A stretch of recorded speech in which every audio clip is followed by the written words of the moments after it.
Very nice morning to all of you. Welcome back to the online study of maths divine. As you know, हमने अपना summative assessment first का syllabus start किया है। आज मैं आपको हिंदी फर्स्ट पढ़ाऊंगी। हिंदी फर्स्ट का चैप्टर नंबर 4 विभू काका।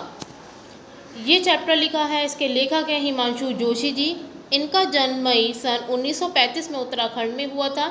पत्रकार तथा कथाकार के रूप में इन्होंने बहुत प्रसिद्धि हासिल की। स्वभाव से ये यात्रा प्रेमी थे और इन्होंने अनेक यात्रा वर्णन लिखे हैं। अनेक सम्मानों और पुरस्कारों से सम्मानित जोशी जी की कुछ लोकप्रिय कृतियां हैं सूरज चमके आधी रात, कगार की आग, अरण्य, अगले यथार्थ आदि। ये इनकी कुछ कृतियां हैं, इन्होंने रचनाएं की हैं। अब हम चैप्टर स्टार्ट करने से पहले कुछ देख लेते हैं कि चैप्टर आपका किस बेस पर है, चैप्टर किस चीज़ से रिलेटेड है आपका। हमारा देश एक कृषि प्रधान देश है, मतलब यहाँ सबसे ज़्यादा कृषि होती है। यहाँ की लगभग 80% जनता कृषि पर निर्भर है, मतलब डिपेंड है, जो गांवों में निवास करती है। इसलिए यदि हमें उन्नति करनी है तो सबसे पहले गाँव की दशा सुधारनी होगी।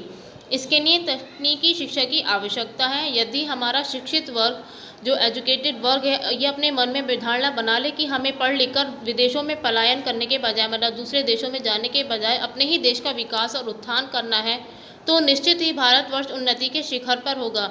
जो लोग अच्छी विचारधारा के होते हैं वे अपनी मातृभूमि और अपने परिजनों से कभी भी मुख नहीं मोड़ते। वे विदेशों में रहकर भी वहां से शिक्षा ग्रहण कर अपने वतन की दशा सुधारते हैं और अपनी सांस्कृतिक विरासत को श्रोधार करते हैं। विदेशी सरकारों के प्रलोभन के बावजूद, मतलब अच्छे ऑफर देने के बाद भी विदेशी सरकारों के, वो अपने देश को प्यार करते हैं, अपने ही देश उन्हें प्यारा लगता है। वे सीखे हुए ज्ञान के द्वारा देश के गांवों की दशा सुधारते हैं और उन्हें खुशहाल बनाते हैं। ऐसा करके वे अपनी मातृभूमि का ऋण, मतलब कर्ज अदा करते हैं। So let's start. अब हम अपना चैप्टर स्टार्ट करते हैं रीड करना। इतने वर्षों बाद उन्हें देखा तो पहचान ना पाया। ऊपर से नीचे तक विभू काका एकदम बदल गए थे। पहले कोट पैंट पहना करते थे, टाई लगाना भी नहीं भूलते थे, जूते भी चमचमाते हुए होते थे, किंतु अब विभू काका कुछ दूसरे ही लगते थे। एकदम पतले पतले, खादी का कुर्ता पजामा, साधारण सी चप्पलें, सिर के बाल भी छोटे छोटे। लगता था ये विभू काका कोई और हैं।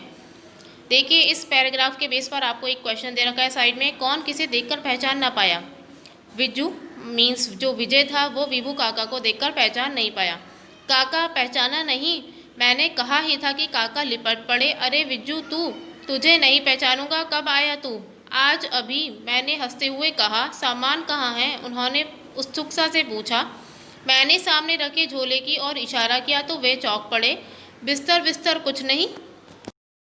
आश्चर्य से उन्होंने पूछा, मीन्स हैरानी से पूछा कि बिस्तर बिस्तर कुछ नहीं, सिर्फ एक झोला? मैं हंस पड़ा। इतनी लंबी यात्रा में बिस्तर कहाँ कहाँ उठाता फिरता, इसी से काम चला लेता हूँ।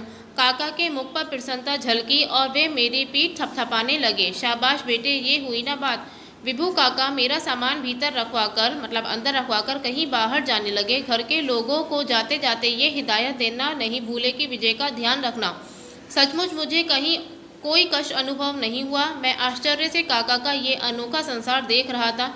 मैंने देखा 2-2 ट्रैक्टर चल रहे थे। घर के पास ही पशुओं के बाड़े में 2 गायें बैठी जुगाली कर रही थी। सामने हरी भरी सब्जियों के बगीची थी।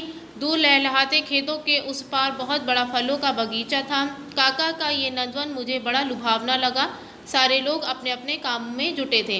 दोपहर तक विभू काका नहीं लौटे तो मुझे आश्चर्य हुआ। एक कर्मचारी से पता चला, आज मंगलवार है ना, काका दूसरे गांव में गए हैं। वे घर घर जाकर रोगियों का हालचाल पूछते हैं, जो बीमार हुए उनका हालचाल पूछते हैं, इसलिए घर लौटने में वक्त लग जाता है। अब देखिए, आपके लिए साइड में 2 क्वेश्चंस दे रखे हैं इस पैराग्राफ के बेस पर। किसके मुख पर प्रसन्नता झलकी? काका के मुख पर प्रसन्नता झलकी। नेक्स्ट क्वेश्चन है आपका, काका के नंदवन में सारे लोग क्या कर रहे थे? काका के नंदवन में सारे लोग अपने अपने काम में जुटे थे, अपने अपने कामों में लगे हुए थे। अब हम आगे बढ़ते हैं अपनी स्टोरी में। विभू काका ने अमेरिका में कृषि विज्ञान की पढ़ाई की थी। उसके बाद भारत लौटकर दिल्ली के पूसा कृषि अनुसंधान संस्थान में वर्षों तक काम करते रहे। देश में पैदावार कैसे बढ़े, लोग गरीबी भुखमरी से कैसे मुक्त हों, इस पर वे अक्सर बातें करते थे। उन्होंने धान और गेहूं की ऐसी नई किस्में तैयार की थीं कि जो कम वर्षा वाले क्षेत्र में आसानी से उगाई जा सकती थीं। मक्का पर भी उनकी खोज कम महत्वपूर्ण नहीं थी। एक एक भुट्टे की जगह उन्होंने 6-6, 7-7 भुट्टे उगाए थे। इन खोजों के लिए सरकार की ओर से उन्हें कई पुरस्कार प्राप्त हुए थे। अक्सर वे यूरोप, अमेरिका की यात्रा पर निकल जाते थे। वहाँ बड़े बड़े भाषण दिया करते थे। सफलता उनके कदम चूमती थी। विदेश में बसने के लिए उन्हें वहाँ की सरकारों ने बड़े बड़े प्रलोभन भी दिए, बड़े बड़े ऑफर्स दिए, किंतु काका को तो अपना देश ही प्यारा था। अपने ही देश के किसानों की सेवा करने की उन्होंने ठान ली थी। काका अब पूरी तरह बदल चुके थे, एकदम किसान बन गए थे। अब देखिए, इस पैराग्राफ के बेस पर भी आपको 2 क्वेश्चन दे रखे हैं। विभू काका ने कहाँ पर रहकर कृषि विज्ञान की पढ़ाई की थी? अमेरिका में कृषि विज्ञान की पढ़ाई की थी उन्होंने।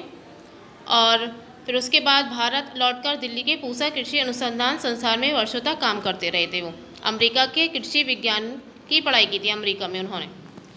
सेकंड क्वेश्चन है आपका इसमें, काका ने मन में क्या ठान लिया था? काका ने अपने मन में ठान लिया था कि वे अपने किसान, देश के किसानों की सेवा ही करेंगे। उन्होंने ये अपने मन में ठान लिया था। अब आगे स्टोरी बढ़ती है आपकी। यहाँ कैसा लगता है आपको? ना सिनेमा हॉल, ना बड़े बड़े होटल क्लब, आपको पढ़ने की नहीं पुस्तकें भी यहाँ ना मिल पाती होंगी। मैंने जिज्ञासा से पूछा तो विभू काका हंस पड़े। अरे पगले, ये जो चारों ओर का दृश्य देख रहा है, सिनेमा हॉल क्या इससे अधिक आकर्षक होते हैं? गांव के कितने अच्छे दृश्य होते हैं, तो उनसे कहते हैं कि सिनेमा हॉल कैसे अच्छे होंगे। उन बड़े बड़े होटलों में क्या भला भला क्या रखा है, जहाँ यहाँ जैसा ताज़ा अनाज, ताज़ी सब्जियाँ, ताज़ा घी, दूध, दही क्या शहरों के बड़े से बड़े अमीर को भी मिल पाता होगा? क्योंकि गांव में सब कुछ प्योर होता है, सब कुछ ताज़ा मिलता है। प्रकृति की सबसे बड़ी खुली किताब तो हमारे सामने है, इससे अधिक अच्छी और प्रमाणिक है क्या वे तुम्हारी पुस्तकें? काका मुझे बच्चों की तरह एक एक बात विस्तार से समझाने लगे। शाम को वे मुझे अपनी जीप गाड़ी में बैठाकर आसपास के गांवों में घुमाने ले गए। वहां का अनदेखा दृश्य देखकर मेरी आंखें खुली की खुली रह गईं। गांवों में सभी घर पक्के थे, सब घरों के आगे गाय बंधी थी। गांवों के बीच एक पाठशाला थी, सब बच्चे साफ सुथरे कपड़े पहने हुए थे। लोग स्वस्थ तथा हष्ट-पुष्ट थे। मैंने पूरे भारत का भ्रमण किया है, मतलब पूरे भारत में घूमा हूँ, पर ऐसे गांव मैंने कहीं नहीं देखा। गांव के लोगों ने बताया कि ये क्षेत्र पहले सबसे पिछड़ा हुआ था, सबसे बैकवर्ड था, पर जब से काका ने यहाँ अपना फार्म बनाया तब से इस सारे इलाके की काया पलट हो गई, मतलब पूरा बदलाव आ गया है यहाँ। काका ने खुद घर घर जाकर समझाया कि खेती कैसे करें जिससे अन्न की पैदावार बढ़े। वे सबको बताते हैं स्वच्छ रहने के क्या क्या लाभ हैं, आए दिन की बीमारियों से छुटकारा कैसे मिल सकता है, और बच्चों को पाठशाला मतलब स्कूल क्यों भेजना चाहिए। देश विदेश में रहकर काका ने खेती के संबंध में जो भी ज्ञान प्राप्त किया, जो भी नॉलेज प्राप्त की खेती के संबंध में, उसका लाभ उन्होंने घर घर गांव गांव जाकर पहुंचाया। अब काका के प्रयास से पूरा का पूरा क्षेत्र ही आदर्श हो गया, मतलब इंस्पिरेशनल हो गया, प्रेरणा देने वाला, कि दूसरे गाँव से कुछ सीखें। विभू काका आदमी नहीं देवता है। गांव गांव के घर घर के लोग अक्सर दोहराते रहते हैं, यही बात दोहराते रहते हैं। जब मैं उनके गांव से लौटने लगा तो काका स्वयं मुझे दूर तक छोड़ने आए। बोले, तुम लोग भी यहीं क्यों नहीं आ जाते? अपने लिए तो सब जीते हैं, पर दूसरों के लिए जीने का सुख कुछ और ही होता है। काका के चेहरे पर स्नेह ही नहीं, एक अनोखी चमक भी दिखाई दे रही थी। मुझे लग रहा था काका आदमी नहीं, कोई देवता है। जो व्यक्ति दूसरों के लिए जीता है वह आदमी के रूप में देवता ही होता है। जो सिर्फ अपने लिए नहीं सोचता, दूसरों के लिए नहीं सोचता है, वो आदमी नहीं, देवता होता है, देवता के ही समान होता है। अब देखिए, इस पैराग्राफ के बेस पर आपको और 2 क्वेश्चन दे रखे हैं। फर्स्ट है आपका, विभू काका ने प्रकृति की खुली किताब किसे बताया है? गांव को काका ने प्रकृति की खुली किताब बताया है। नेक्स्ट क्वेश्चन है आपका, काका के प्रयास का पूरे क्षेत्र में क्या प्रभाव पड़ा? काका के प्रयास से पूरा का पूरा क्षेत्र ही आदर्श हो गया था, पूरा का पूरा क्षेत्र प्रेरणा देने वाला हो गया था। नाउ यहाँ आपका चैप्टर कंप्लीट हुआ। आई होप आपको ये पूरा चैप्टर समझ में आ गया हो। Now homework time. होमवर्क में आपको चैप्टर नंबर 4 के शब्द अर्थ करने हैं अपनी फेयर कॉपी पर नीट एंड क्लीन राइटिंग में, और कल सुबह 8 बजे से पहले आपको ये होमवर्क मुझे सेंड कर देना है। Okay, thank you and have a nice day.